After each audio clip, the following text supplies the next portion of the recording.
નમસ્કાર દર્શક મિત્રો, બીએન ન્યૂઝમાં આપનું સ્વાગત છે। આપ નિહાળી રહ્યા છો બીએન ન્યૂઝ ભરૂચ।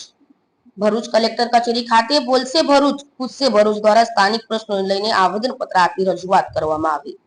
આઝાદીના 75 વર્ષ બાદ પણ ભરૂચ શહેરમાં સ્થાનિક પ્રશ્નોનો કોઈ ઉકેલ ના આવતો હોવાથી કલેક્ટર કચેરી ખાતે આજરોજ આવેદનપત્ર આપવામાં આવ્યું હતું।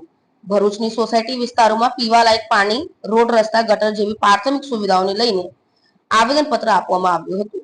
આવેદનપત્રમાં ગંભીર બ્રિજ દુર્ઘટના બની છે, જે દુર્ઘટનામાં મૃતક આત્માઓ તેમજ ઈજાગ્રસ્તોને ન્યાય મળે તે માટે પણ રજૂઆત કરવામાં આવી હતી। તેમજ અહીંના સ્થાનિક નેતાઓ ફક્ત વાત કરીને સંતોષ માને છે અને પ્રાથમિક જરૂરિયાતો તેમજ કામો કરતા ના હોવાનું આવેદનપત્રમાં આક્ષેપ કરવામાં આવ્યું હતું। ભરૂચની ઢાંડર નદી પર આવેલો બ્રિજ અને નર્મદા નદી પર આવેલ બ્રિજને સમયસર મેન્ટેનન્સ કરી અને જનતા માટે ખુલ્લો મૂકવામાં આવે તેવી રજૂઆત કરવામાં આવી હતી। ખાસ કરીને ચોમાસાની સિઝનને લઈને ભરૂચ શહેરી વિસ્તારમાં જે પાણી ભરાવાની સમસ્યાના ઉકેલ માટે રજૂઆત કરવામાં આવી હતી। તેમજ ઝાડેશ્વર ચોકડીથી શ્રવણ ચોકડી સુધી ટ્રાફિકની સમસ્યા સર્જાય છે, તેના ઉકેલ માટે રજૂઆત કરવામાં આવી હતી। વારંવાર ટ્રાફિક સમસ્યાને લઈને નોકરિયાત વર્ગ અને સામાન્ય જનજીવન ખોરવાઈ જાય છે, ત્યારે તંત્ર અને અધિકારીઓ આગવી સૂઝબૂછથી આ સમસ્યાને ઉકેલ લાવે તેમ રજૂઆત કરવામાં આવી હતી। તેમજ ભરૂચમાં કામ કરતી કંપનીઓ પર ભ્રષ્ટ હોવાનો આક્ષેપ કરવામાં આવ્યો હતા। તેમજ કયા કારણોસર આવી કંપનીઓને કામ સોંપવામાં આવે છે તેવું પ્રશ્ન કરવામાં આવ્યો હતો। તેમ આ કામ કરતી કંપનીઓ પર ચાંપતી નજર રાખવામાં આવે તેમ તંત્રને રજૂઆત કરવામાં આવી હતી।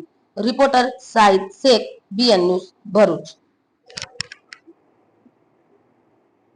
ભરૂચની જો તમે વાત કરીએ તો ભરૂચમાં આજે પૂર્વ પટ્ટીનો જે વિસ્તાર છે તેમાં મનગઢી જે કામગીરી ચાલી રહી છે, તેના સ્થાનિક પાણીના પ્રશ્નો છે, ગટરના પ્રશ્નો છે, એ આજે પણ યથાવત છે।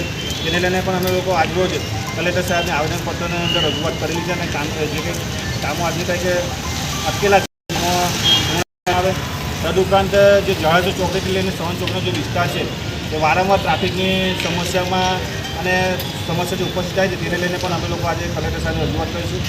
તદુપરાંત જે એબીસી ચોકડીથી લઈને શ્રવણ ચોકડી સુધીનો જે બ્રિજ બની રહ્યો છે એ અજય એન્જિનિયરિંગ ઇન્ફ્રાસ્ટ્રક્ચર નામની કંપનીને સોંપવામાં આવ્યું છે। એ હાલ અમદાવાદ અને બરોડામાં ખૂબ મોટા પાયે ભ્રષ્ટાચાર કરીને આવેલી છે। એવી કંપનીને ભરૂચમાં કેમ કામગીરી આપવામાં આવે છે અને તે કયા નેતાઓ અને અધિકારીઓના લીધે એમને કામ મળે છે, એ પ્રજાના જે ટેક્સના પૈસા આવી ભ્રષ્ટાચાર કંપનીઓને આપવામાં આવે એ કેટલા ટકા યોગ્ય છે એની દિશામાં પણ આજે અમે લોકો જાગૃત નાગરિક તરીકે અને બોલશે ભરૂચ ટીમ દ્વારા કલેક્ટર સાહેબને રજૂઆત કરી છે। તદુપરાંત જે સ્થાનિકના જે પ્રશ્નો છે એ તમામ પ્રશ્નો લઈને આજે અમે લોકોએ રજૂઆત કરવા માટે કલેક્ટર ઓફિસ આવ્યા છે। જય હિન્દ, ભારત માતા કી જય।